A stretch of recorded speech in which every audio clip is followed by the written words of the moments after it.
My name is Teresa Langley, and I'm 67 years old. For the past 3 decades, I've worked as a caregiver in a small hospice clinic in Southern Oregon. I help people through their final chapters, most of them alone. It's not glamorous, but it's sacred in its own quiet way. You'd be surprised how often the last thing someone wants before they pass is simply to have their hand held. I suppose I've spent most of my life being that hand. And when you live like that long enough, always useful, always gentle, always behind the curtain, you start to forget what it feels like to be seen until someone reminds you, violently. The night before my son's wedding, I stood in a parking lot with a hand-stitched quilt in my arms. My gift to him, to them. I had sewn each panel from scraps of his childhood, his baby blanket, a piece from his graduation sash, even a torn sleeve from the hoodie he wore every day in middle school. And then she looked at me, my son's fiancée, Camille, and said calmly, like she was ordering a coffee, "After tomorrow, you won't be family." She stared at me with a kind of cold precision, the way a surgeon might study a tumor just before cutting it out. Except I was the tumor. I didn't reply. I couldn't. The words knocked the air clean out of my lungs. I remember the quilt slipping from my arms. I remember the concrete was damp. I remember the sound of laughter floating out from the rehearsal dinner behind us, my son's voice in it. I didn't cry. I just nodded and walked away. That night, I went home to an empty house. My cat didn't even greet me at the door. I turned off every light except the one above the kitchen sink and sat at the table, tracing the rim of my teacup like it could give me answers. My dress for the wedding was hanging on the bedroom door, pale blue. My son, Tommy, once told me that color made me look like spring. I didn't touch it. I didn't sleep. And the next morning, I stayed home. I let the neighbors leave in their suits and satin. I ignored the buzzing of my phone as text after text came in. "Where are you? You're running late, right? Your seat's reserved next to the cake table." I didn't respond because I wasn't going. She had said I wouldn't be family, and somehow I believed her. What happened next? I didn't expect. None of us did. By noon that day, the wedding had been called off.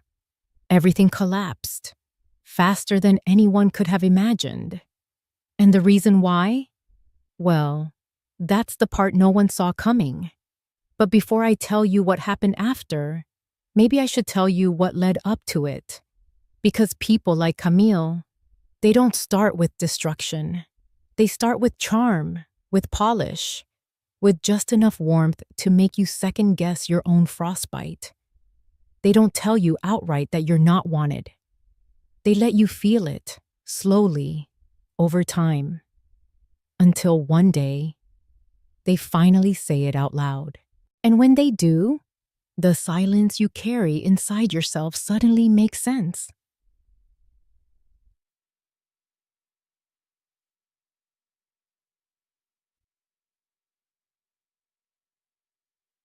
After tomorrow, you won't be family.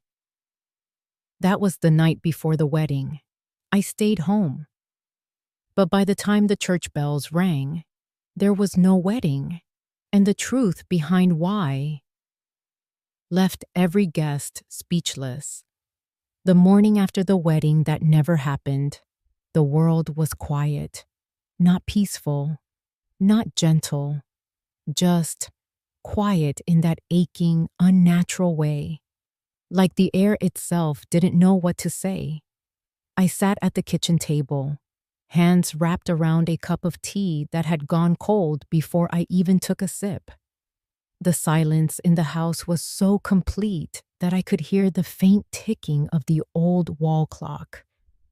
one of those ceramic ones, shaped like a cat with a swinging tail. It was the only thing moving. That and the sunlight. It slid through the window blinds in soft, slanted lines, landing directly across the dress I hadn't worn.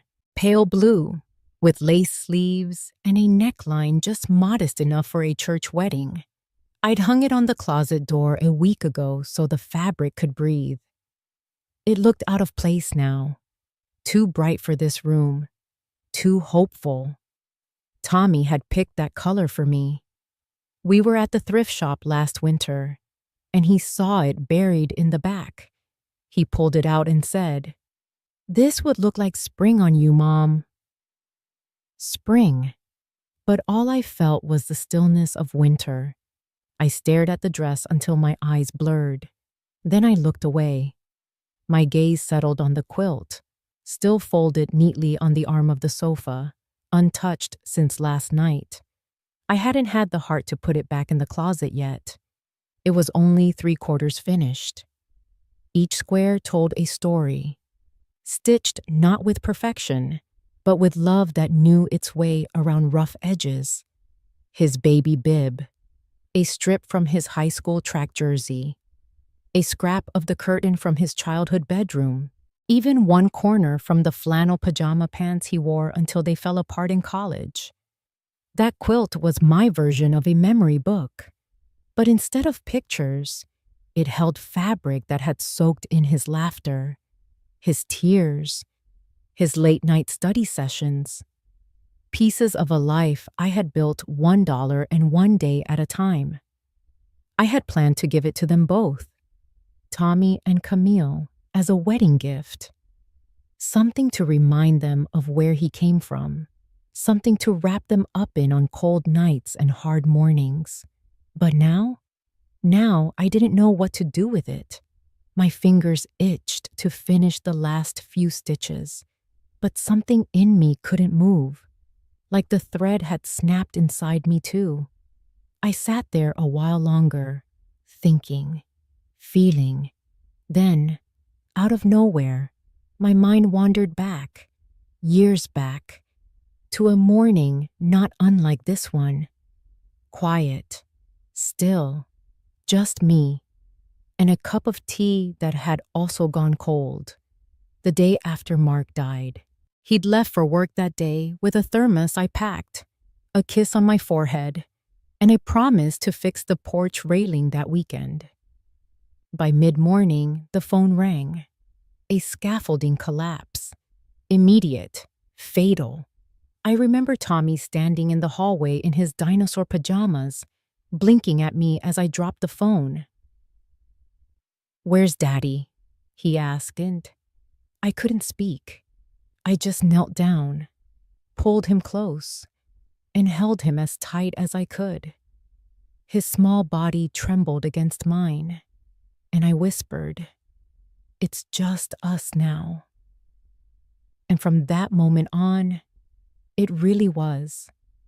I took extra shifts at the hospice, canceled my own dentist appointments to afford his braces, learned how to make one chicken stretch 4 different meals. I kept the lights on. I kept the school forms signed. I kept going. And somehow, I raised a boy who became a man with a soft heart and strong convictions. But even strong hearts can be misled. Even kind boys can love the wrong people. I closed my eyes at the table, fingers tightening around the teacup. Somewhere outside, a car door slammed. A dog barked. Life moved on. And I sat there, surrounded by silence. A blue dress I never wore, and a quilt stitched with years Camille had never asked about. It hit me then that maybe I wasn't crying because Camille had rejected me. Maybe I was crying because Tommy hadn't stopped her. I didn't expect company that morning. Most people would already be at the church by now, parked, seated, fanning themselves politely with the paper program someone had probably laid out in neat little rows. But at 10:02 a.m., There was a knock on my front door. I knew it was her before I even got up.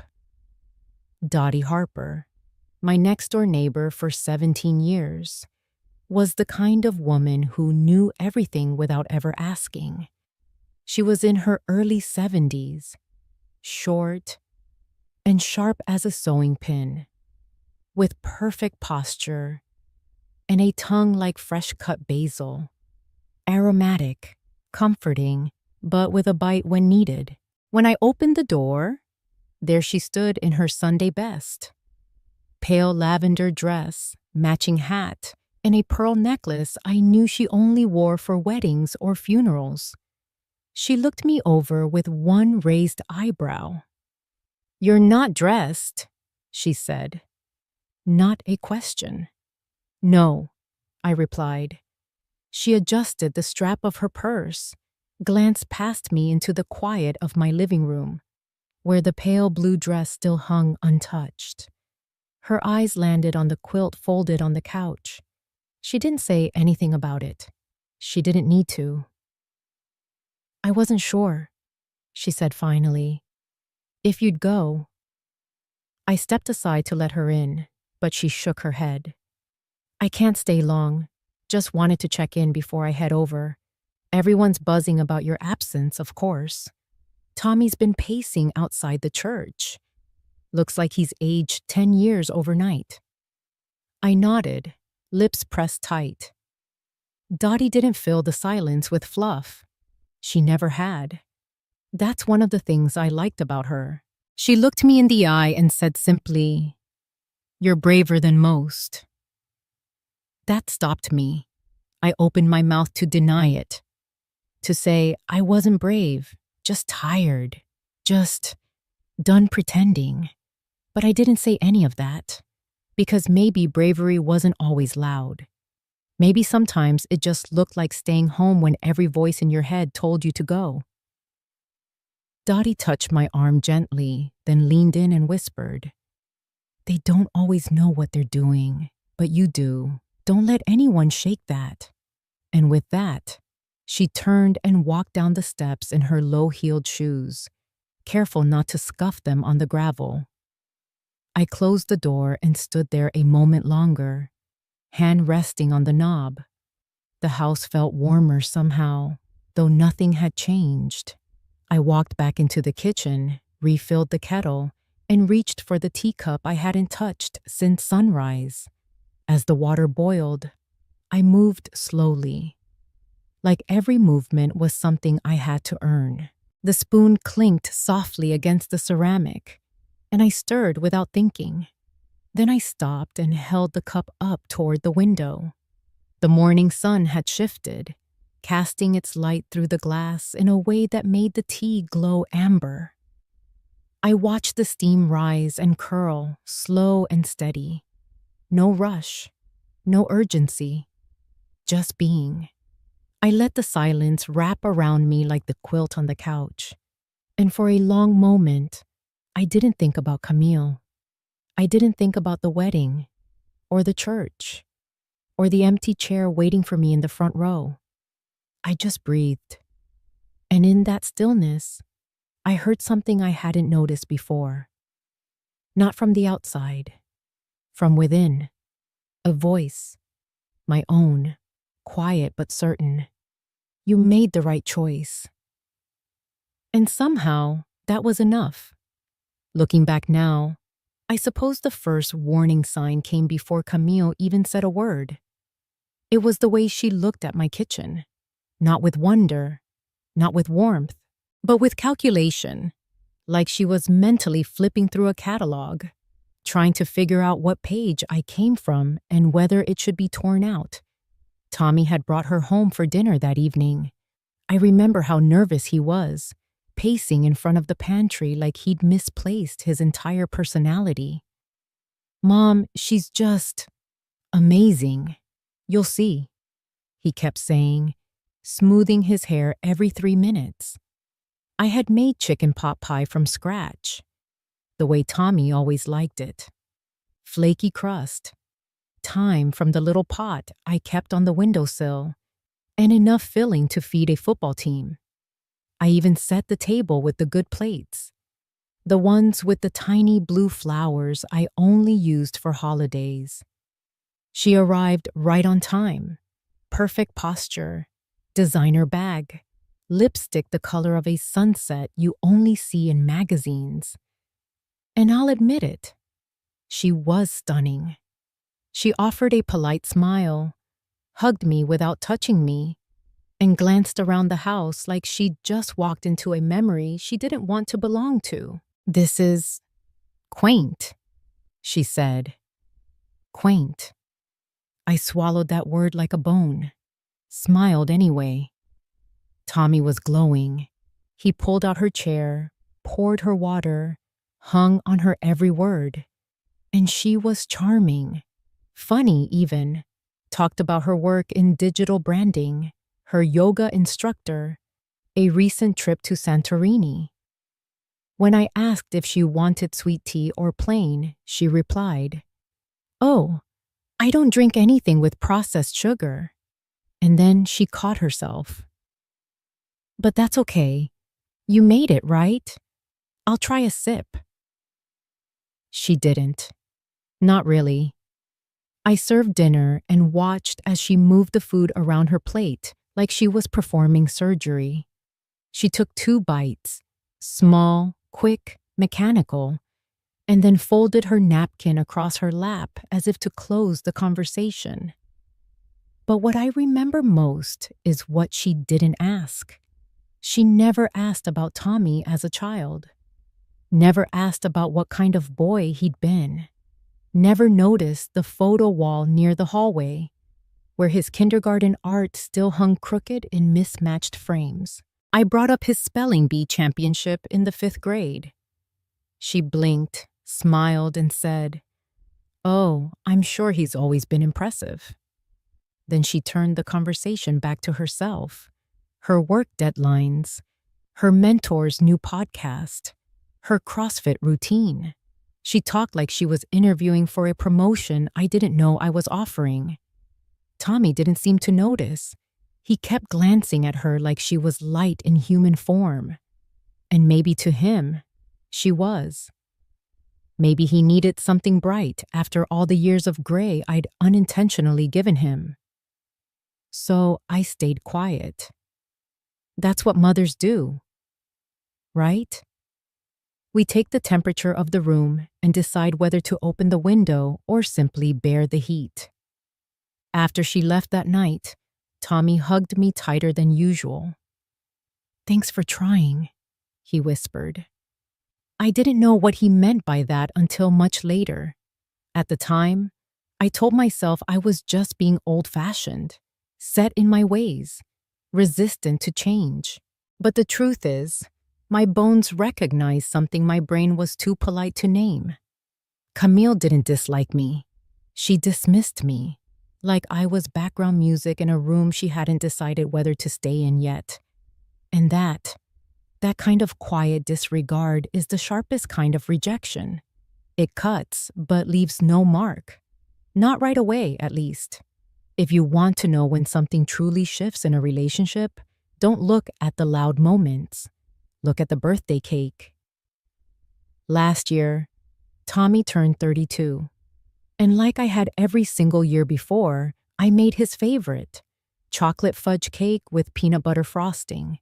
The recipe was nothing fancy, just the one I'd clipped from a magazine in 1991 and modified over time until it became ours. Dense, rich, a little too sweet, just how he liked it when he was a boy.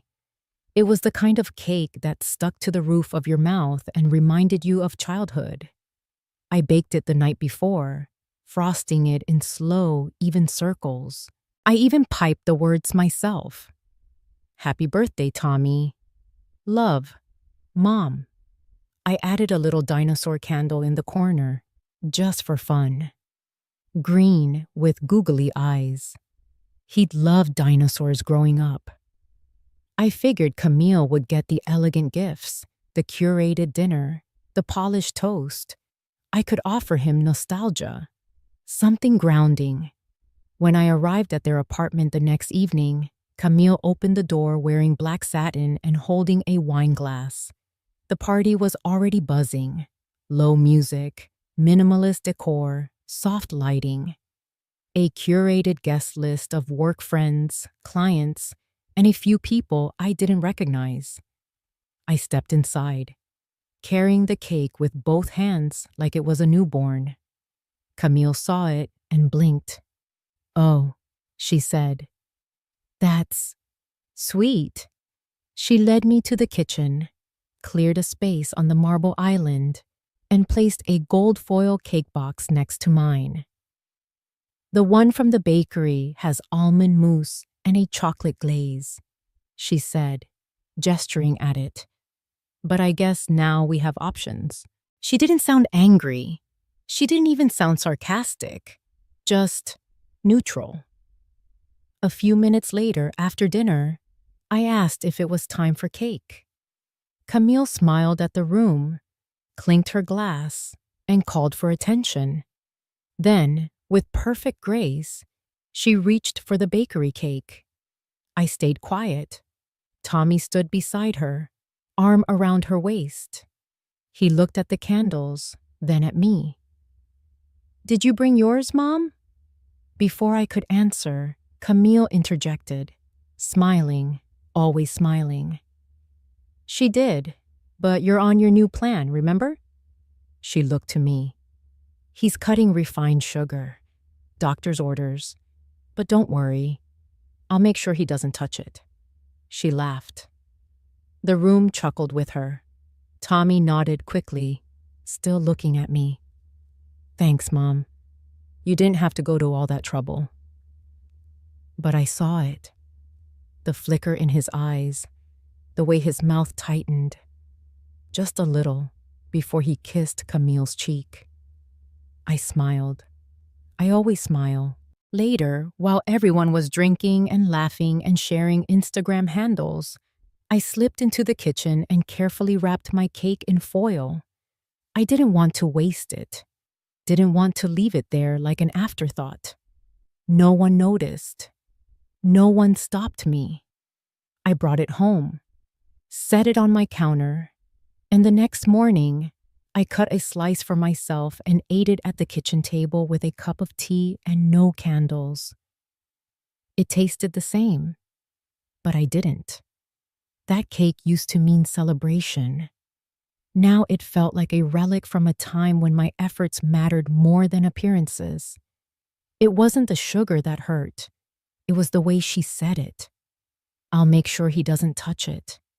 As if I were a temptation he needed protection from. As if my love came with side effects. That night marked something I couldn't quite name at the time. Not rejection, not hostility, more like quiet erasure. The kind that doesn't scream, doesn't slam doors, just slowly rewrites the story until you're no longer in it. I always thought I'd be part of my son's wedding. Not the center, of course. Just present. Involved.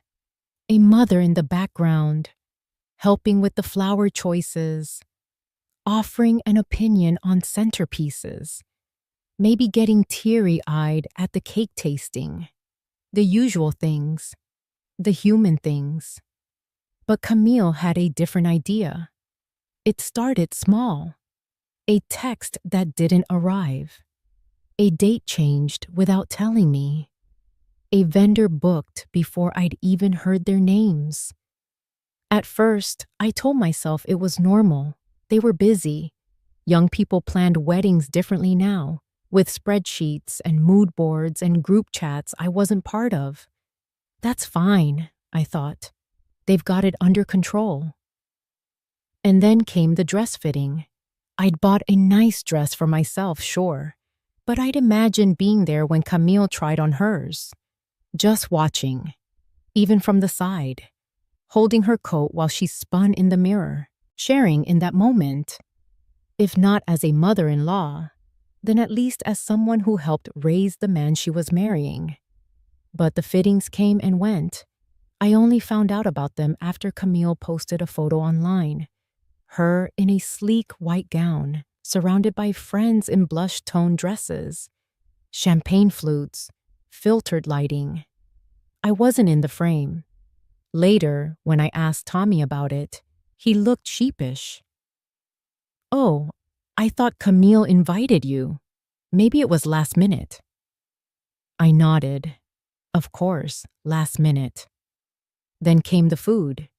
Camille mentioned they were trying out caterers. I offered gently, "Let me know when the tasting is. I'd love to tag along, just for fun." She smiled. The way someone smiles when they don't want to say no, but absolutely will. "Oh, we're just keeping it tight," she said. "It's a lot of moving parts. But don't worry. We'll save you a plate at the wedding." Save me a plate. It wasn't unkind, but it wasn't inclusive either. I kept offering. She kept redirecting. I asked about the music. "Tommy used to love Sam Cooke. Maybe you could include a song?" She replied, "We're going more modern, but cute suggestion." I asked about the seating chart. "Just curious where I'll be sitting, so I know how dressed up to be." She responded with a laugh. "Somewhere nice, I'm sure. Just show up and look beautiful, okay?" That's when it settled. The truth. I wasn't being asked to help. I was being managed, decorated. I was no longer someone with a role. I was someone they were giving a role to, like a program detail. A pre-approved component that didn't require input, only compliance. They didn't want my stories, or my ideas, or my memories. They wanted my quiet attendance. And I'll admit, it stung more than I expected. Because for 32 years, I had been the person who planned everything.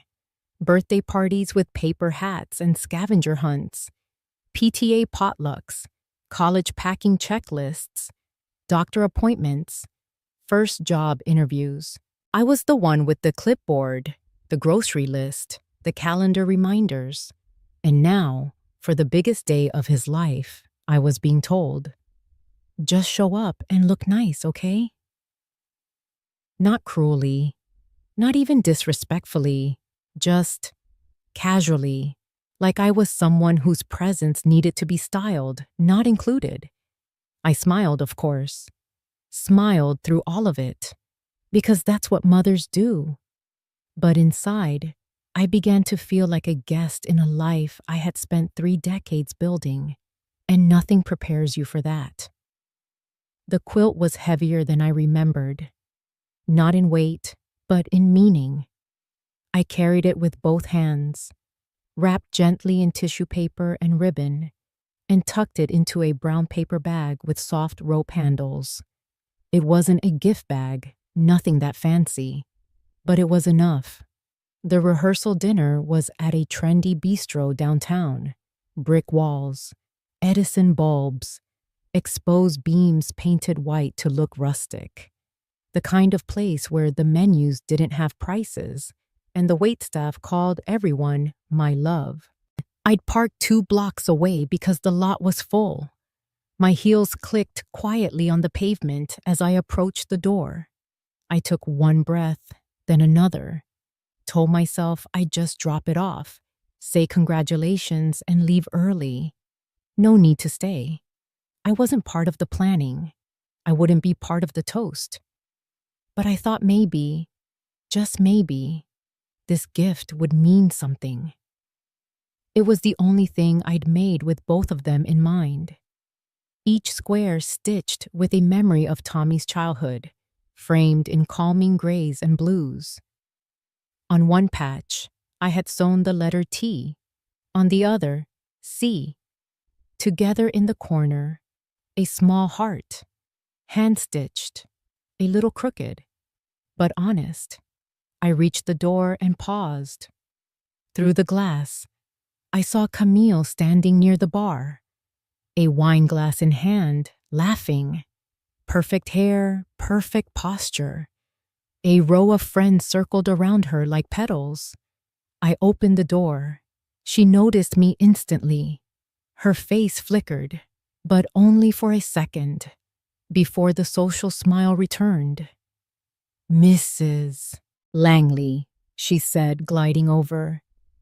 "How nice of you to stop by." I held out the bag. "I made this for you both. It's something special." She peeked inside, lifted the tissue, and saw the quilt. Her fingers brushed over the stitching briefly, then let the fabric fall. "Oh," she said. "How thoughtful." She didn't invite me in, didn't offer a drink, didn't introduce me to anyone. She simply stepped aside, guiding me back toward the entry like a gentle tide. And then she leaned in. Her voice dropped. Quiet, intentional. "After tomorrow," she said, "you won't be family." I blinked. For a moment, I thought I'd misheard or misunderstood, but her eyes didn't waver.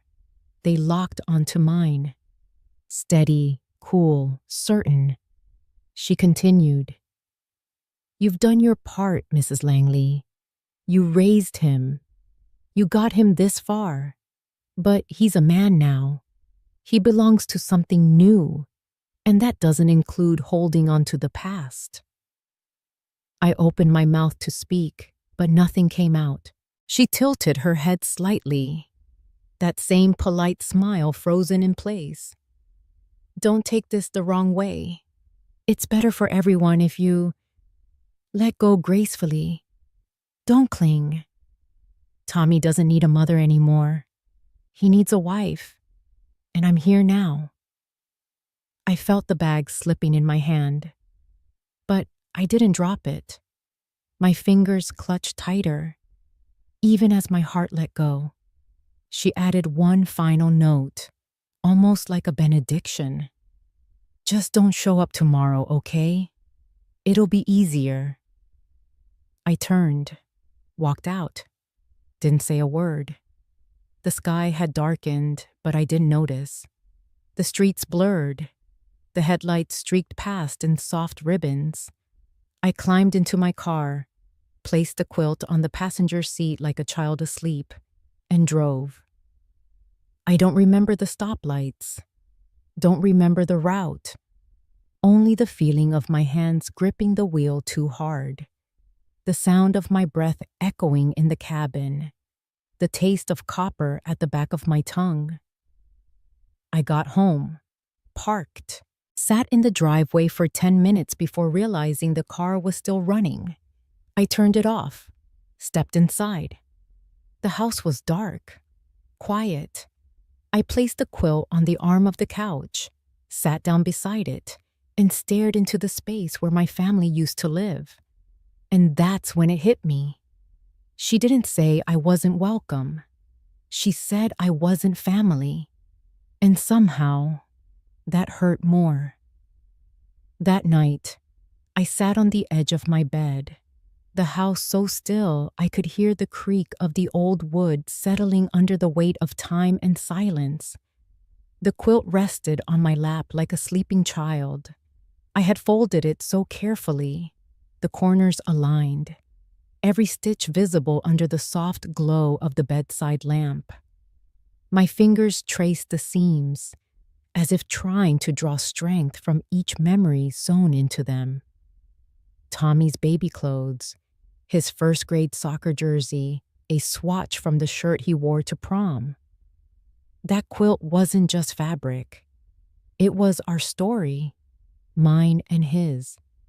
A quiet legacy only I had carried, thread by thread. And yet, now, I held it like a relic from a life I wasn't sure I still belonged to. I looked out the window. The moon was full, bathing the backyard in silver light. I used to watch Tommy play out there, his laughter echoing through the grass and trees. I remembered the way he used to run inside with scraped knees and bright eyes, yelling, "Mama, look what I found!" But now, the boy who once needed me for everything Had a bride who told me I'd served my purpose. I heard her voice again in my head. Clear, sharp, final. After tomorrow, you won't be family. Tommy won't need his mother anymore. You've done your part. What does a mother do with that? What does she do when her love, her sacrifice, her entire identity is reduced to a completed task? I closed my eyes, breathing slow. The quilt warmed my hands, but my chest felt hollow.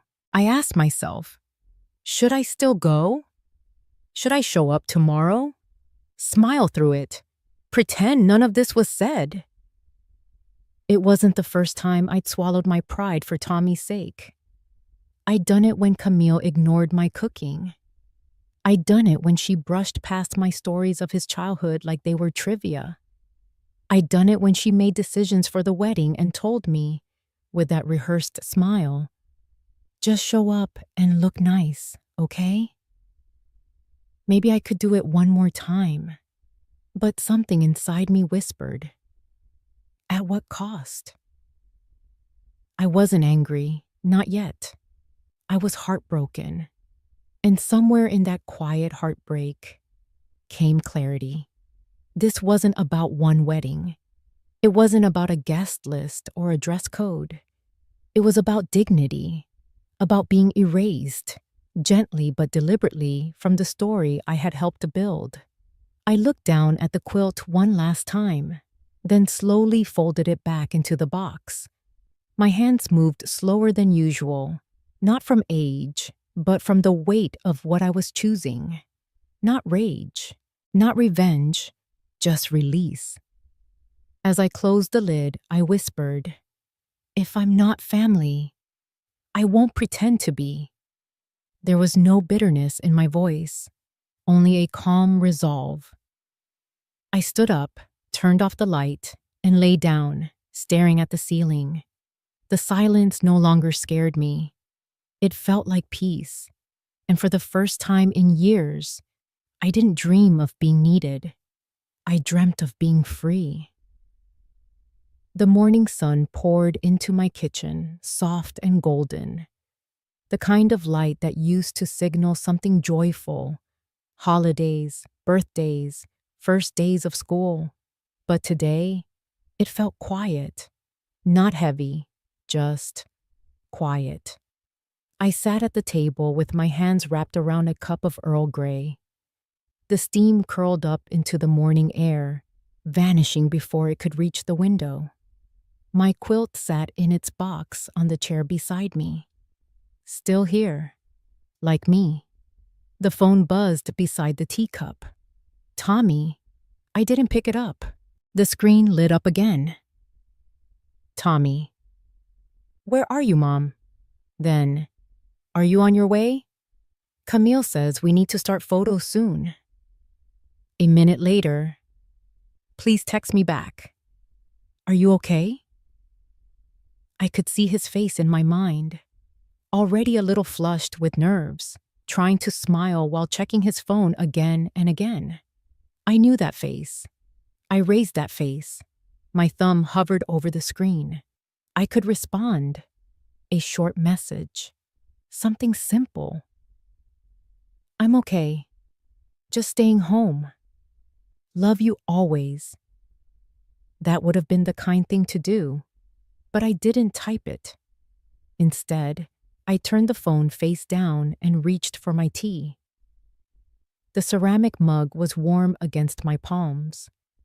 My thumb pressed into the rim gently, the way I used to press down on his forehead when he had a fever as a boy. That small gesture had once held the power to calm him, to center him. Today, all I had was silence. I stared into the pale amber liquid, watching it ripple slightly from my touch. Then I pressed my fingertip harder into the rim, grounding myself, stopping the tears that had started to gather in the corners of my eyes. No, I wasn't going to cry. Not today. Outside, a bird sang, one lone song, and it made the quiet in my chest settle. Another buzz from the phone, then another. Still, I didn't answer. I knew what I was doing would hurt him. I didn't need anyone to tell me that. He might even look for me during the ceremony. He might keep glancing at the door, wondering if I'd appear at the back of the room, holding that quilt. But I wouldn't. I was here, sitting in the same chair where I used to cut the crusts off his sandwiches, the same chair where I once embroidered his name into a Christmas stocking, the same chair where I'd once fallen asleep after a double shift, waiting for his teenage self to come home safely. That chair had held decades of devotion, but this morning, it held stillness, a choice. I could have shown up and smiled for the photos. I could have handed over the quilt, taken my seat in the back row, and played the quiet role of the aging mother who still wanted a place at the table, even when she'd been quietly dismissed from it. But if I had done that, I would have been pretending that Camille's words hadn't landed like tiny blades, pretending that love meant always showing up, even when you're asked not to, pretending that I hadn't spent a lifetime already giving up pieces of myself just to stay close. No more pretending. It wasn't anger that held me in that chair. It wasn't pride either. It was peace, the kind that comes when you finally decide that your worth isn't up for debate, even by the people you love most. So I stayed. I drank my tea slowly, and when the phone buzzed again, one last time, I didn't pick it up. I had just rinsed out my teacup when I heard it. 3 sharp knocks on the front door. Unusual for a Saturday. More unusual on this Saturday. I opened the door, and there stood my sister, Margie. She wasn't wearing makeup. Her curls were half pinned, like she'd rushed out mid-preparation. And her eyes were wide, glassy. She was gripping her purse strap so tight, her knuckles had turned white. "Teresa," her voice cracked. "Margie?" I asked, stepping aside. "What's wrong? Are you—" She stepped in but didn't move further than the foyer. Her shoulders were trembling. She looked at me like she was about to say something she didn't want to be the one to say. Her chest rose and fell fast. Finally, she whispered, "The wedding's off." Silence. For a moment, I didn't react. My body didn't know how to react. I just stood there, my hand still resting on the edge of the door. Then I heard myself ask, "What happened?" Margie's lips pressed into a line. She glanced behind her, then back at me like she was making sure no one had followed her here. "It's Camille," she said. It happened so fast. People started whispering during the final touches. One of Tommy's friends, someone from his college days, I think, he pulled Tommy aside before the ceremony even started. I stepped away from the door, guiding her gently toward the kitchen table. She moved like her knees might give out. "What did he say?" I asked Ed. Margie sat down and exhaled shakily. "He showed Tommy pictures of Camille with someone else." My breath caught. "With who?" Margie winced. "Her boss. From the law firm. They've been together for months, apparently." I pulled out the chair beside her, but I didn't sit. I gripped the chair back instead. "They have proof?" She nodded. "Photos, screenshots, hotel timestamps, everything." My kitchen clock ticked too loudly in the silence that followed. "Teresa," Margie looked up at me again. It wasn't just a few flirty messages. There were pictures, intimate ones, and not just from before the engagement. Some were from last month, A weekend Tommy thought she was at a retreat with her mom. I felt something shift in my chest. Not vindication, not relief, just a hollow kind of ache that ran cold. He called it off? I asked. Margie nodded. Right there, right before walking down the aisle. He stepped outside. She followed him, yelling, but he just said it loud and clear. We're done. In front of her parents, the pastor, everyone. I finally sat down, slowly, like my bones had turned to dust. And the guests? They were stunned. The room emptied like someone had pulled a fire alarm. Some of the groomsmen were crying. Camille's mother fainted. It was chaos. I stared at the table. Tommy didn't try to call me, I said softly. Not a question, just a fact floating between us. Margie hesitated. Maybe he didn't know what to say. I nodded. My fingers reached again for that teacup, though it was already rinsed and dry. Does he know you're here? No, she said quickly. I slipped away. I didn't want you to find out through someone else. You deserve to know. I looked at her, my older sister. She'd always been the soft one, the bridge in the family, always the one trying to fix things before they crumbled. And now here she was, standing in the wreckage with me. Thank you, I said quietly. She reached out and touched my hand. We didn't say anything for a long while. Then I whispered, mostly to myself. I told him love should be built on truth. Margie gave a weak smile. Seems like he just learned that lesson the hard way. I thought the worst had already been said, that the betrayal stopped at hotel rooms and secret texts. But Margie stayed seated at the table, fingers curling and uncurling around her teacup like there was more, like she hadn't yet released the full weight of what she carried. She looked up at me again. This time, her voice dropped lower. Teresa, there's something else. I nodded quietly. Margie took a breath. It wasn't just an affair. The wedding, the whole relationship. It wasn't just love gone sour. I didn't speak. She looked down, then back up with glassy eyes. Camille and her father, they drew up a prenup. I blinked. That's not unusual these days. She shook her head. No, Teresa. You don't understand. It wasn't a typical prenup. It was a trap. I leaned in slightly. The clause was buried deep. If Tommy and Camille divorced within 5 years, 60% of his assets, including anything passed down from you, would be transferred into a private company Camille and her father co-own. I froze. Margie continued, her words slow, heavy. Not even to Camille personally, but to their company. Everything would be absorbed.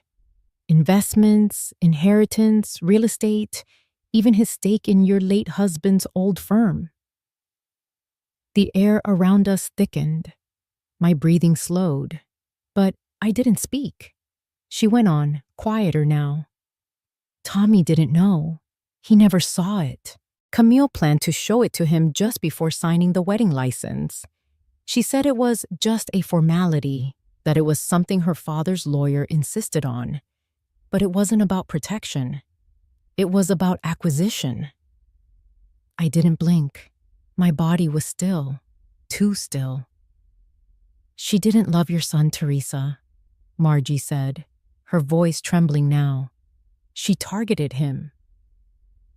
There it was, the line that made everything click, that turned my stillness into something deeper than shock, something closer to recognition. Targeted. I had seen it. Not clearly, not in ways I could name, but in how Camille asked questions. What kind of stocks Tommy had, whether he'd ever thought about liquidating old assets. The way she laughed a little too hard when she heard about the trust fund his grandfather had left him. Back then, I told myself she was just curious. Young people talk about money differently these days. But deep down, I knew. And now Margie had just handed me the truth my heart had whispered all along. "How do you know all this?" I asked softly. Margie looked ashamed. One of the bridesmaids, Eliza, was helping Camille pack up things this morning. She found the folder. It wasn't even locked away. It was sitting out, like they never thought anyone would look. Eliza opened it. She's the one who brought it to me. I stood up slowly, walking to the kitchen window. The garden outside was still, untouched by this storm unraveling in my house. "She wanted the house," I said, more to the rosemary bush outside than to Margie. "She kept asking Tommy when I might downsize, told him it was too big for one person, that they could renovate it." Margie nodded. She wasn't planning a marriage. She was setting up an acquisition. Silence stretched again. I wasn't angry, not in the way people expected rage to look. I didn't slam a fist or cry out. I just stood there, letting the weight of quiet truth settle around me. "She underestimated him," I finally whispered. Margie looked puzzled. "She thought Tommy would sign anything with a smile if she wore the right dress," I said. "But he gets that from his father. Once he knows he's being used, he cuts the cord clean." Margie exhaled. "He did exactly that."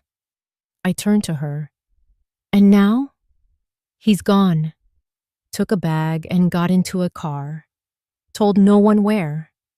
I nodded. This wasn't over. But it had already begun long before the altar, and I had known it, deep in my bones. It was just after 1 a.m. when I heard the soft knock. 3 slow taps. Not rushed, not panicked, just hesitant. I wrapped my shawl tighter and moved quietly through the dark hallway. When I opened the door, there he was. Tommy. His face was drawn, eyes red-rimmed, lips cracked from the cold air. He didn't speak, just stood there, like a boy who had gotten lost on the way home. I stepped aside. He walked in, shoulders slumped, hands in the pockets of the same jacket he used to wear in college. No suitcase, no phone in sight. Only a folded envelope sticking out of his back pocket. I didn't ask. He sat down at the edge of the couch, that same green couch he once spilled orange juice on when he was 13. He stared at the floor. His shoes were still wet. "I drove," he finally said, voice hollow. "I don't even remember how far. I just kept driving." I sat in the chair across from him. Not close, not far, just enough. He took a breath, then let it out like it had been trapped in his lungs for hours. "She told you that?" he said slowly. "She said you're not family?" I didn't speak. I just nodded. That was all. No scolding, no judgment, no, "I told you so." Just a nod, a mother's nod. Tommy stared at the fireplace, unlit, cold. "She said you didn't fit the energy of the wedding, that you'd make her dad uncomfortable, that your house smelled old and poor, that I needed to think about our future." I closed my eyes for a moment, not out of pain, but something deeper. The ache of watching your child discover cruelty on his own, too late. He wiped his face with the back of his hand. "I knew she was tough. Ambitious. I like that. I thought she'd make me sharper, help me be more decisive, like Dad was. My throat tightened at the mention of his father. I thought she challenged me. I thought that was love. His voice cracked. She never once asked me about you. She never wanted to come here. I kept saying we could have a dinner, something simple. She'd say, "Why? There's nothing there for us." He leaned forward, elbows on knees. The living room lamp cast a soft glow over the side of his face. I feel so stupid. I got up, moved to the linen cabinet, and pulled out the old quilt. The blue one. The one I used to wrap him in when he'd get sick. When his fever spiked the night before his 5th birthday. When he broke his wrist in middle school. When his dog died. I draped it around his shoulders, gently. No words. He clutched it with both hands, gripping the fabric like a lifeline. Then, for the first time in 20 years, my son cried. Not a single tear, not a composed silence, but the kind of sobs that rack through the body, that shake a man from the inside out. I sat beside him, didn't say a word, just wrapped my arm around him like I used to, and let him collapse into me. He leaned his head on my shoulder, quilt gathered around his chest like armor and surrender at once.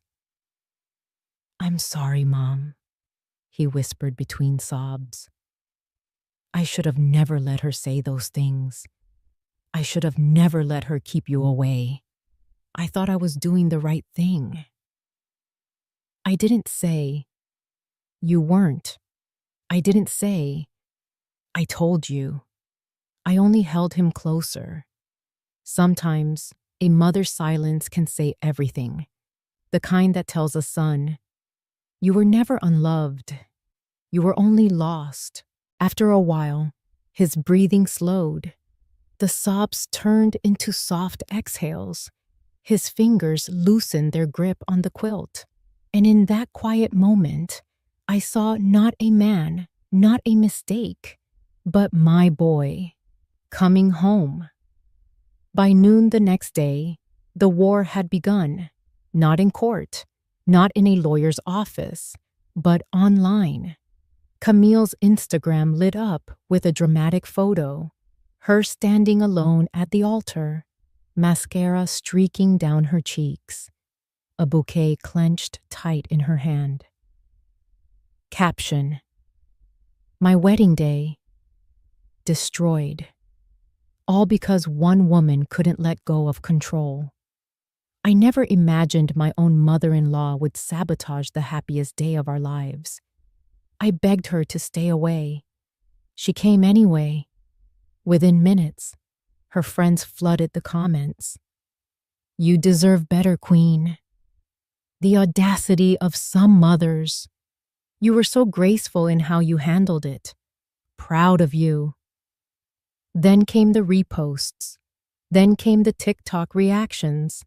Then came the headlines. A viral blog titled, "Mother Ruins Son's Wedding Out of Jealousy." The article had no real facts, no names, just enough hints to stir the pot.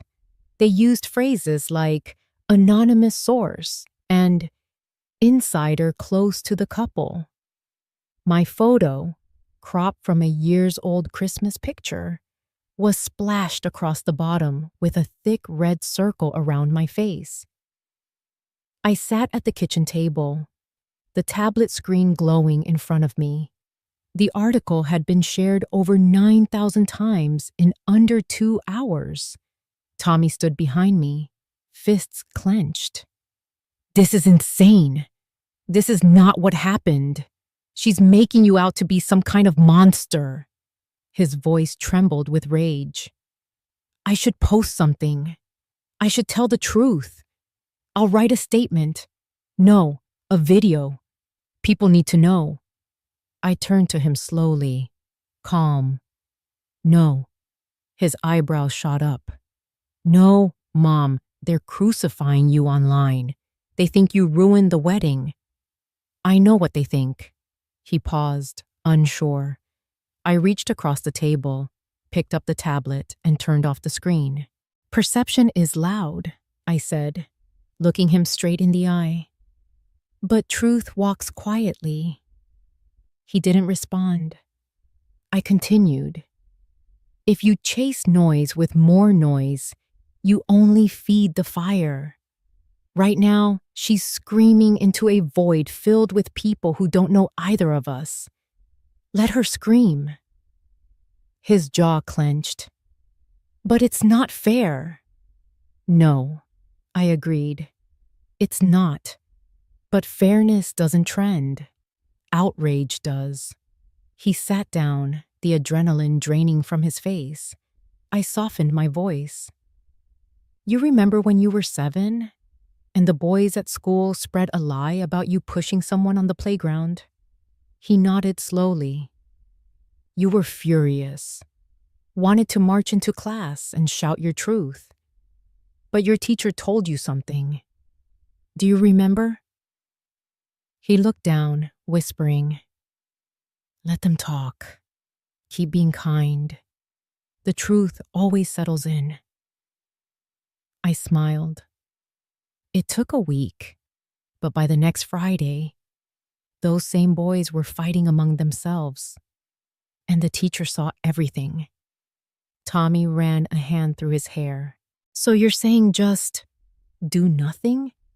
I'm saying do the right thing, not the loud thing. He sighed, burying his face in his hands. Mom, I'm so sorry. I reached over and rested my hand on his. This isn't about me anymore. This is about the kind of man you want to be now that you see clearly. We sat in silence for a long time. Outside, the wind stirred the dried hydrangeas near the porch. The same ones I planted the year after his father died. They always held on, even through winter. I stood up. I'm going to make tea. Do you want the rosemary one you used to like? He nodded, a small smile peeking through. As I walked toward the kettle, the tablet buzzed with another headline notification. Daughter-in-law. Left at altar blames jealous Emil. Internet divided. Divided. That was a start. The kettle had barely cooled when Linda showed up. She didn't knock, just opened the back door like she always had, and walked in holding a folder thick enough to silence an army. Her gray curls were tighter than usual, glasses perched low on her nose. She dropped her oversized purse on the kitchen chair and gave me a look. You're calm, she said. Too calm for the storm brewing out there. I poured her tea. I've had years of practice. She pulled out the folder and slid it across the table to me. This, she said, is what calm people do when they get serious. Inside were printouts, screenshots, notarized copies, meticulously organized. I glanced at the top sheet. It was an email. From Camille Parsons to Robert Henderson, Regional Manager. Subject: about my promotion. Once I marry him, we'll be out of debt. He doesn't even read contracts, so getting him to sign off on the bonus clause won't be hard. I've waited too long for this reset. I'm not missing it.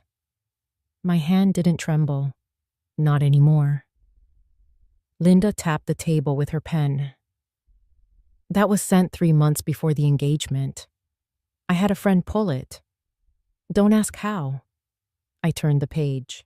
A copy of the prenuptial agreement. It looked standard, until Linda highlighted one sentence. In the event of dissolution, Party A, Tommy, forfeits all claim to joint assets if infidelity or failure to provide is proven. Seems fair. I murmured. Linda smirked. It seems that way. But scroll down. She flipped to page 6. There, in small print, a clause that gave Camille the ability to define failure to provide without court arbitration. She could claim emotional neglect, missed anniversaries, or even not agreeing to buy her something, and he'd lose everything. It's a legal landmine. I took a long breath. And Tommy signed this? He did. Rushed. Didn't let anyone read it. She said it was just a formality. Linda leaned forward. This isn't just a toxic relationship, Teresa. This is premeditated financial predation. My stomach tightened, not with shock, but with the bitter taste of knowing I'd been right all along.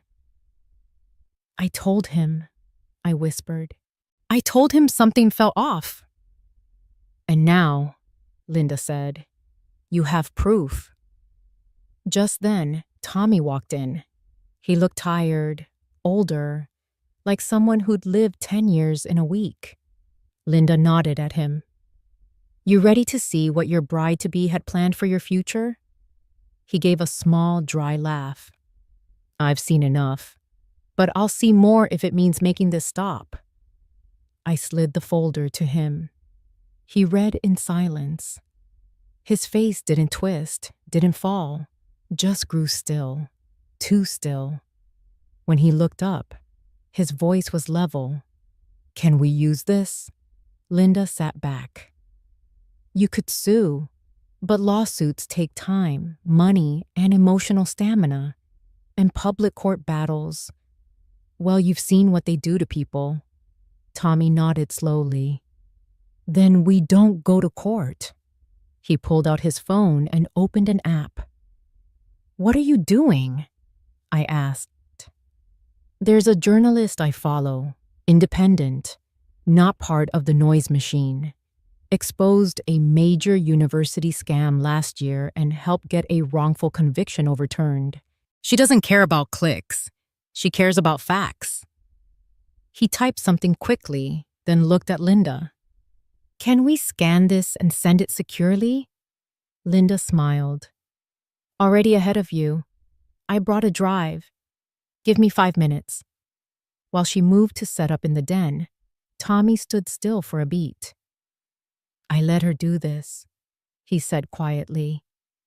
I let her manipulate me because I thought being loved meant saying yes. I reached for his arm. Being loved should never feel like losing yourself. He blinked fast. Then he looked at me. I'm ready to speak. Not online, not loud, but clear. One truth at a time. And in that moment, I saw him. Not the boy who ran barefoot through sprinklers, not the man who bent under love too easily, but someone new, someone stepping out from the fire, not burned, but forged. The message came late. I was sitting by the window, cradling a mug that had long gone cold, watching dusk melt into the bones of the garden. The roses hadn't bloomed this season, not like they used to. I wondered, briefly, if flowers could feel grief. My phone buzzed. A name I didn't recognize, Janelle Whitaker. Underneath, just one line of preview. I debated sending this. I opened it. Hi, Mrs. Langford. You don't know me, but I used to be friends with Camille years ago. College, then a little while after graduation. I've been following what's happening, and I debated sending this, but something inside wouldn't let me stay silent. She always treated her own mother the same way. Cold, dismissive, like her mom was a burden instead of a blessing. I should have warned you when I saw your name in the engagement post. I should have said something. I'm sorry. I hope you're okay. Truly. I read it twice. Then again. My fingers hovered over the screen before locking it. I didn't reply. Not because I was ungrateful, but because that one message said more than any conversation ever could. Janelle wouldn't appear again. I knew that instinctively. Some people step into our story not to stay, but to pull back the curtain. I looked out into the gathering night and let my mind wander back to Camille's early visits to the house. I remembered how she'd tense when I asked about her family, how her smile thinned at the mention of her mother. "Oh, we're not close," she had said once. She was never really there for me. I'd nodded, politely. At the time, I didn't pry. I thought it was pain. I mistook coldness for hurt, silence for emotional distance. But maybe Janelle was right. Maybe Camille hadn't learned cruelty from neglect. Maybe she learned it from power. And maybe the only example of womanhood she'd ever respected was the one she built herself from jagged stone. I kept thinking about Janelle's choice of words, like her mom was a burden instead of a blessing. How many times had I heard Camille talk about people as transactions? She's harmless, but exhausting. He's nice, but not useful. She's lovely, too emotional though, hard to manage. She categorized people by their output, their value to her, their expiration. And all this time, I thought she'd see me as a mother-in-law, a mentor, a soft landing. But in her eyes, I had always been a tool, a vault, a name to leverage. And Tommy? He had been the gateway. I stood and placed the mug in the sink. My chest didn't hurt, not like it had before. Now, there was only a quiet ache. Not sorrow, not even anger, recognition. Janelle's message did something unexpected. It peeled back the label of villain and offered something even more dangerous: origin. Was Camille cruel because she was born that way? Or because no one ever stopped her? Because the women in her life either failed her or feared her? Because she had been raised in a house that mistook silence for grace and manipulation for strength? I didn't excuse her, but I understood her more than I wanted to. And that unsettled me, because if Camille was a product of warped values, then how many others were walking the same path? How many women my age had daughters-in-law who mimicked warmth but moved like sharks? How many sons were blind because no one ever taught them to tell charm from character? I picked up my journal and wrote down just one line. Some wounds don't bleed, they echo. Camille may have taken after someone, but I would not. I would not pass this echo forward. When Tommy returned from his walk that night, I showed him Janelle's message. He read it slowly, then set the phone down and nodded. "I believe it," he said. "She used to mock her mom's useless old housecoat, said she'd never end up like her, waiting on a man's pension in a creaky home." I watched his face. There was no malice there, just the dawning of a perspective. "Maybe," he added, "she thought love was weakness." "Then," I said softly, "you'll have to show her she's wrong, by loving better, starting with yourself." He didn't speak, but he reached for my hand. When the invitation came, printed on heavy cream cardstock and hand-delivered by a concierge, I knew exactly what it was. A trap, wrapped in expensive paper. Camille's parents had requested a private dinner to find closure and possibly rebuild family trust.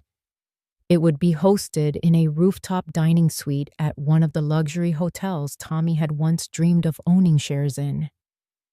I held the card in my hand, staring at the ornate calligraphy. Tommy hesitated. "Mom," You don't have to go. I turned to him and smiled. I'm not going for them, sweetheart. I'm going for you. That night, I wore the blue silk dress, the one I had bought decades ago when I thought there would be ballroom dances in my future. I never wore it, not to Daniel's charity galas, not to any Christmas party. I guess I was saving it for a moment when I needed to remember who I was. We arrived just before sunset. The air smelled of citrus and polished stone. Camille and her parents were already seated at a table set for 6, lit by low candlelight and surrounded by windows overlooking the city skyline. Camille stood when she saw us. Her makeup was subtle, hair pulled back into a low bun. She looked soft, apologetic, a performance she had rehearsed well. "Tommy," she said, voice trembling. "I didn't want things to be this way. I just want peace." Her father, Richard Beaumont, barely nodded at me. Her mother didn't even look my way. "I think we can all agree that emotions have been running high," Richard said, folding his napkin. "But airing dirty laundry to the press is below all of us." "Actually," I said gently, "no one from this table ever went to the press." "Not yet." Camille gave a little gasp. "You're still threatening us? After all this?" I didn't answer. Tommy sat stiff beside me, jaw clenched. Richard leaned forward. "Here's what's going to happen. You'll both retract whatever documents you leaked. And if you don't, our legal team will sue for defamation, harassment, and loss of consortium. My daughter has suffered emotional trauma. We have the psych records to prove it." I slowly reached into my bag and placed a slim manila folder on the table. "That's interesting," I said, my voice calm, "because I brought a few documents of my own." Camille's eyes flickered. I opened the folder. "Let's begin with this email." I slid it toward them. Sent from Camille's work email to her boss.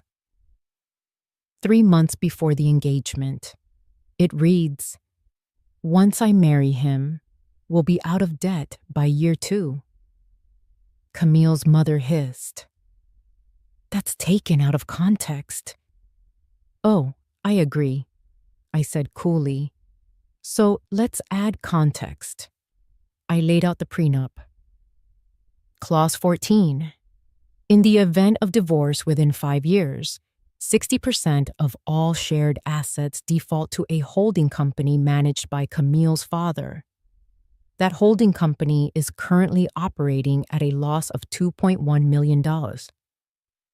Richard went pale. "And this?" I slid out a photo, a grainy but clear image of Camille outside a hotel room, wrapped around a man who was not my son, time-stamped, 2 nights before the rehearsal dinner. Camille let out a soft sob. I didn't flinch. "You weren't marrying my son," I said, voice quiet but firm. "You were marrying his income projection." Silence fell like snowfall. No crash, just stillness. Tommy reached for my hand under the table. Richard finally spoke, his voice lower now. This isn't how respectable families settle things." "No," I said, standing. "Respectable families don't exploit one another for profit. They don't lie, manipulate, or discard people the moment they're inconvenient." Camille whispered, "You ruined everything." I turned to her, expression steady. "No, you did that yourself. I just turned on the lights." I left the folder on the table. Tommy followed, eyes full of something I hadn't seen in years, clarity. As the elevator doors closed behind us, I took a slow breath. For the first time in a long while, I wasn't just surviving, I was protecting. And that felt like justice. Camille's voice cut through the air like broken glass. You turned him against me. I didn't flinch. I didn't blink. I just stared at the water glass in front of me, watching the ripple from her outburst settle into stillness. We were still seated at the long table in the private dining room of the hotel, the one she had chosen, the one she had once imagined would host her wedding's champagne brunch. Now it was a battleground of shattered illusions. Across the table, her father sat pale and silent. Her mother reached for her hand, but Camille jerked it away. Tommy remained beside me, still, not touching me, not touching her, just watching. His jaw clenched once, then relaxed. And then, in a calm I didn't know he possessed, he rose to his feet. You did that all by yourself, he said. His voice was low, but final. Camille's face twisted. No, she's poisoned you. Ever since we got engaged, she's hated me. You know it, Tommy. She's jealous, controlling. You're just too blind to see it. He looked down at her. No anger, no pity either. Just acceptance. That's not true, he said. She stayed silent for years, hoping I'd see you clearly on my own. She didn't poison me. You did. Every time you lied, every time you used me as leverage for your ambitions, every time you treated her like she was disposable. Camille's eyes darted to me, wild and desperate. She's manipulating you. This is exactly what she wanted. I could feel the heat in the room shift. The tension had cracked, and I knew the moment had come. So I stood. I didn't say anything. I didn't need to.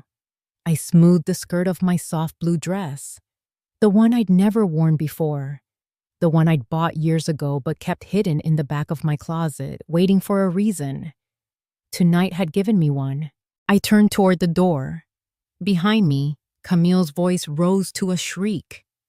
Don't walk away from me. Tommy, tell her to stop. Don't you dare walk away. I kept walking. My heels clicked softly against the marble floor, then stopped, because I heard him rise. I didn't need to look back. I knew it in my bones. He had chosen, not sides, but truth and self-respect. His footsteps followed mine, measured, steady. We didn't speak as we left the room, didn't look back as the door eased shut behind us. Just silence. And something else I hadn't felt in a very long time. Peace. A quiet kind of justice. Not loud, not vindictive. Just clear. The elevator doors opened. We stepped in, still not speaking. As the doors closed, I looked at his reflection in the mirrored panel beside me. His eyes were red, but steady. You okay? I asked. He nodded. I think I am now. I reached for his hand. He didn't pull away. For a moment, we just stood there, holding on to something that had nearly been lost. When we reached the lobby, he glanced at me. I'm sorry it took me this long, he said. I smiled softly. It was right on time. Outside, the night air was cool, brushing against my face like the first breath after holding it too long. He opened the car door for me. And as we pulled away from that hotel, from that chapter, from that twisted illusion, I knew something deep in my core. Power isn't about control. It's not in yelling, or threats, or staged tears. It's in walking away when the battle is no longer worth fighting, and knowing you didn't lose. You simply chose peace. It started with a headline: Behind the Wedding Scandal, Financial Manipulation Exposed. A well-known investigative outlet had picked up the story, quietly at first. No clickbait, just cold, steady facts laid out like a quiet reckoning. Names weren't redacted. Documents were cited. Legal filings, bank transfers, emails from Camille's private planner, all of it surfaced. Apparently, someone had leaked the contents of the contract Camille tried to forge using the venue deposit and my hotel network. Someone who didn't like being part of a lie. Maybe the wedding planner had a conscience after all. Or maybe it was just someone who'd seen the look on my face when I walked away from that brunch. I don't know. And I don't need to. Because what followed was something I never expected. The comment section exploded, not with judgment, but with truth. Imagine raising your son alone, giving him everything, and being told you're not family. A mother paid for the roof above their heads, and they sold her seat at the table. Quilt over greed. I know which mother I'd want. The catering company, the hotel, the event, all her businesses. And they told her to stay home? Lord have mercy. At first, I didn't even realize what was happening. Tommy came into my home office one evening holding his phone, his expression unreadable. "They're talking about you," he said. I froze. His voice softened. In a good way. He handed me the screen. My name, blurred for privacy but unmistakable, was everywhere. Screenshots of the wedding invite with the time and date blurred, next to business listings connected to my family trust. Users had connected the dots between my legal name, the hotel chain, the catering company, and the real story behind that infamous cancellation. One viral thread simply read, "Mother builds empire. Daughter-in-law says she's not welcome. Mother is the empire." I stared at that line for a long time. It didn't make me proud. It made me seen. For the first time in decades, I felt like someone had turned the lights on in a room I'd been living in with the curtains drawn. Tommy was pacing gently, unsure what to say. "She doesn't like it," he added after a beat. "Camille. She's blaming everyone. Me, the media, you, the planner, the venue manager, the reporter." I said nothing, because I didn't feel triumph. I felt something softer, relief, not for the vindication, but because I didn't have to defend myself anymore. The world had done it for me. I didn't post a statement, didn't hold a press conference. I didn't need to.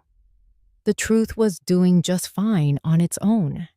I watched as strangers defended me in ways my own family hadn't. This woman built her legacy quietly. They tried to erase her like she was furniture. Respect to the generation that didn't post their pain but lived through it anyway. Some people even found photos of my hotels, of the rose gardens, the community dinners we used to host, the scholarships I'd quietly funded in my late husband's name. They talked about the warmth of the staff, the handwritten welcome notes, the quiet class of it all. I stayed off social media for the most part. Tommy showed me the important pieces, but I kept my hands folded, my heart still. Some of my old neighbors dropped by with coffee. They'd seen the article and recognized the name. One of them brought over a bouquet of blush roses and said, "I always knew you had grace, Teresa, but this is a whole different strength." It wasn't until a week later that I allowed myself to cry, not because of the betrayal, but because the storm had passed. And I was still standing, not broken, just real. The rain had passed, both in the sky and in my chest. It was one of those golden afternoons where the light hit just right, angled and soft, like it had been filtered through memory. I sat on the porch with a warm cup of chamomile in my hands, the ceramic smooth and familiar against my fingers. The garden was breathing again. The roses, still recovering from last week's storm, stood tall with a quiet kind of defiance. Tommy sat beside me. No phones, no screens, just the rustling of leaves, the clink of his teaspoon, and the slow inhale of peace settling into old bones. He had brought lemon bars, said he made them himself.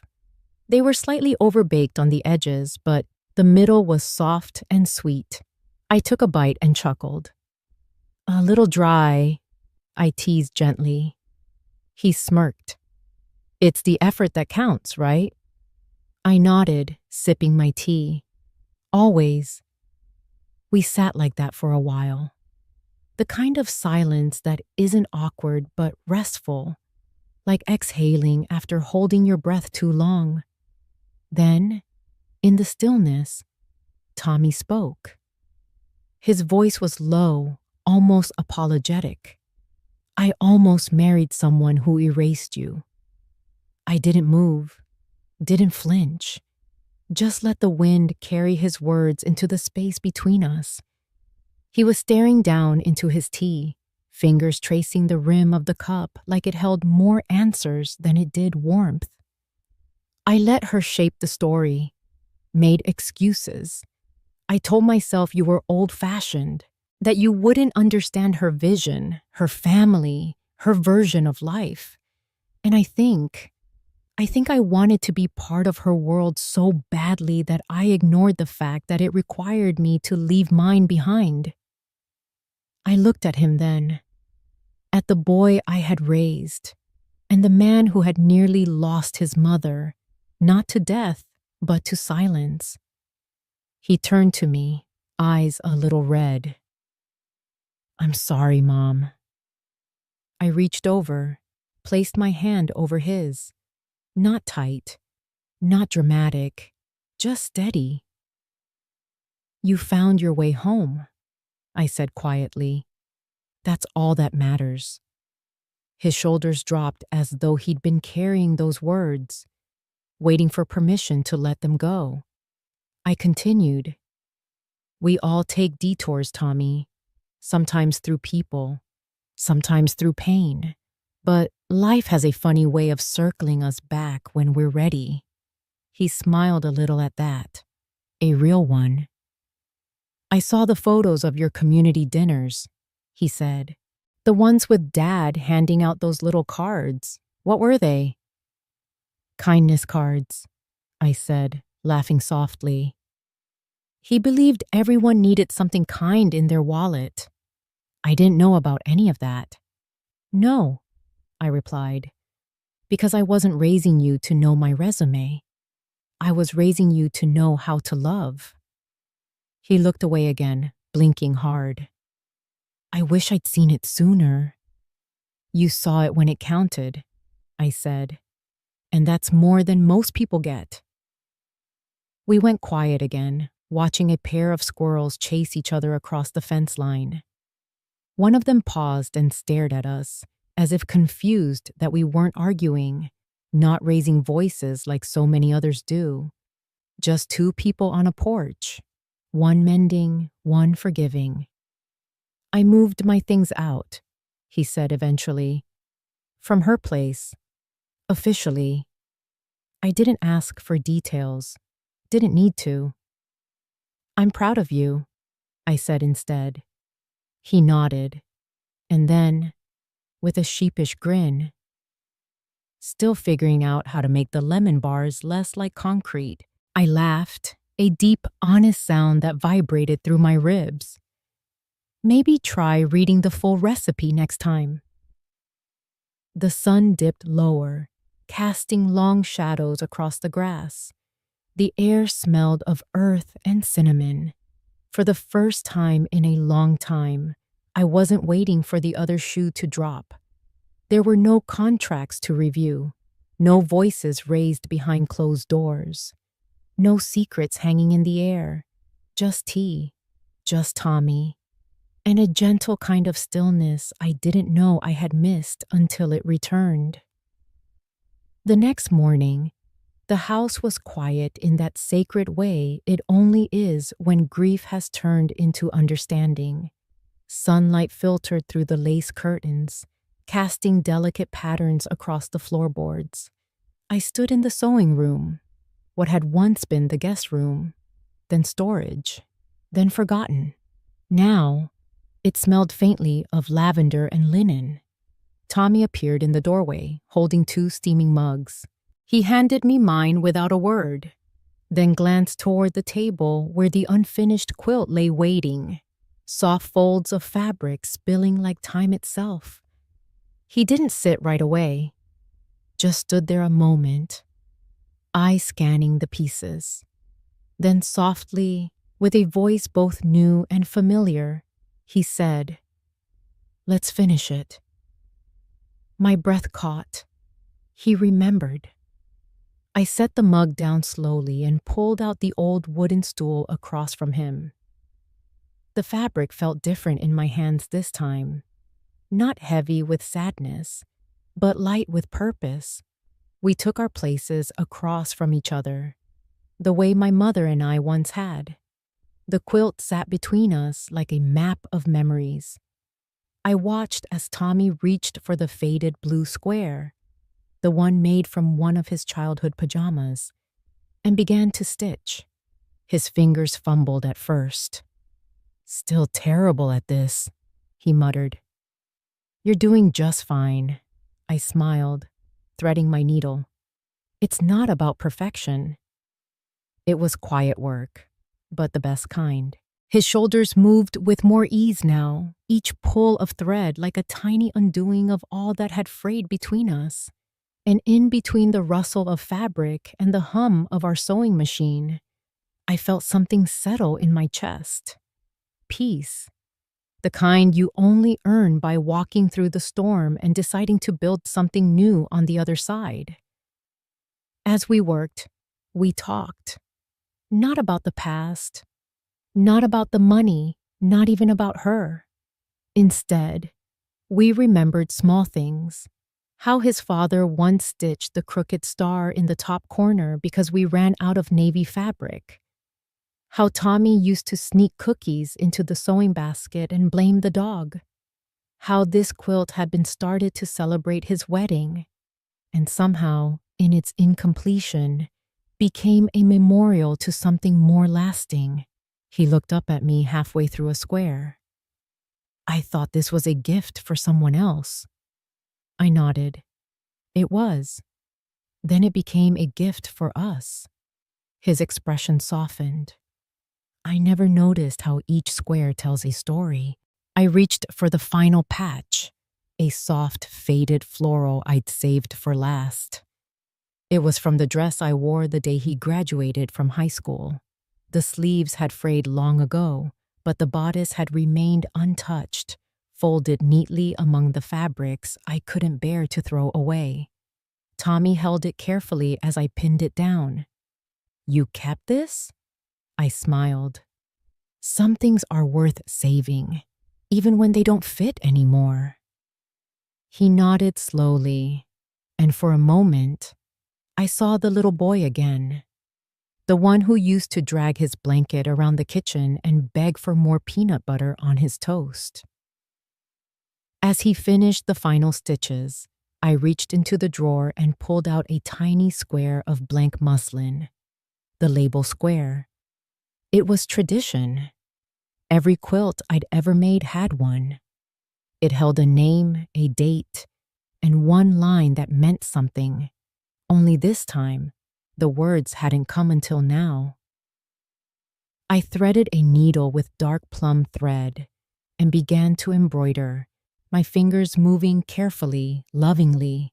I didn't tell him what I was stitching, just worked quietly as he folded the rest of the quilt in his lap. When I finished, I held it up for him to read. His eyes scanned the stitched letters, and he read aloud.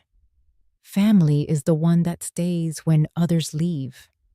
He didn't speak right away, but his hand found mine. And in that small act, I knew this wasn't the end.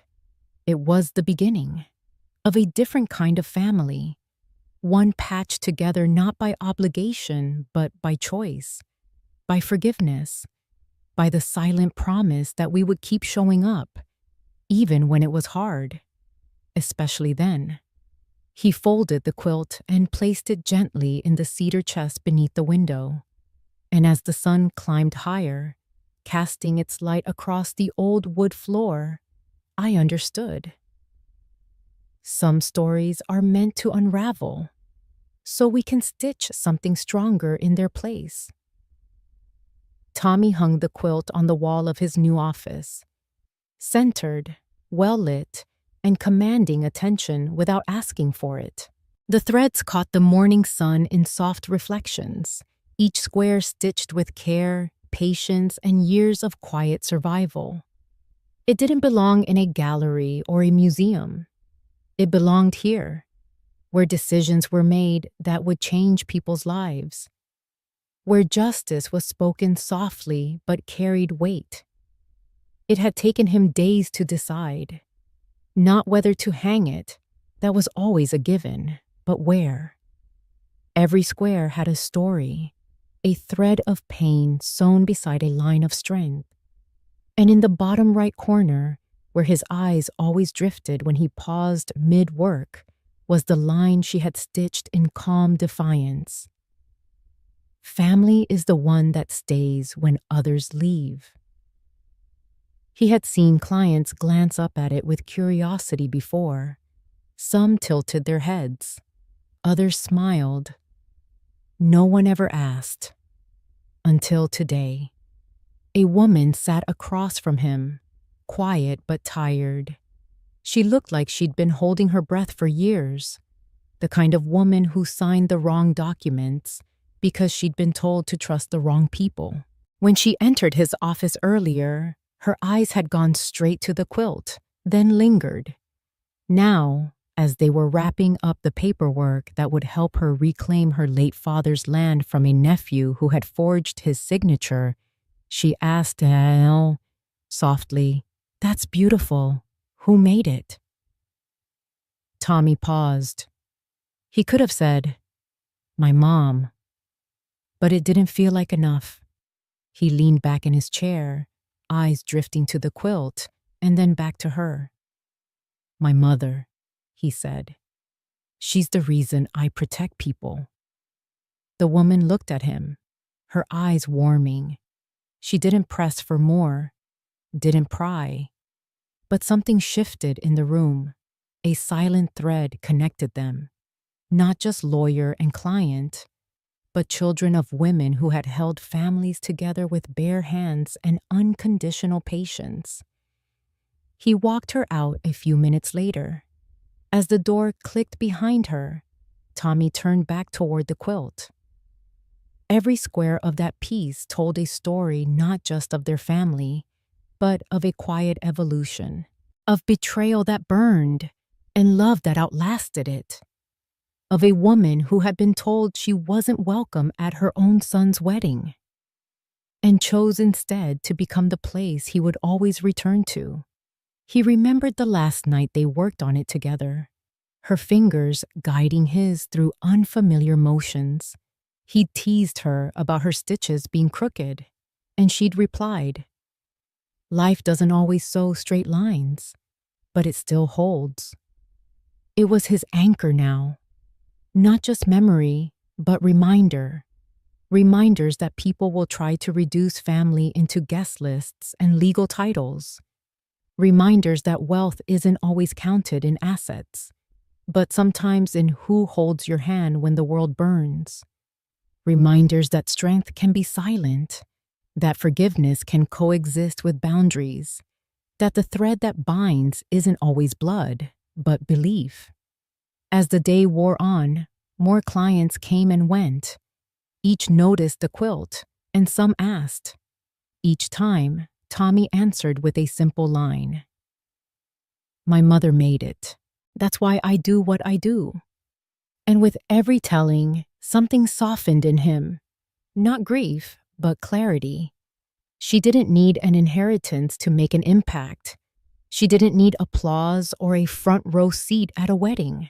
She had something far greater, a legacy stitched from silence, survived storms, and a love that stood still even when the rest of the world turned away.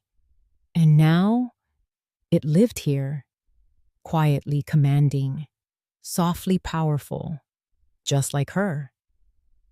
I still sit by the window most mornings, the same one where I used to wait for letters, for phone calls, for apologies that never came.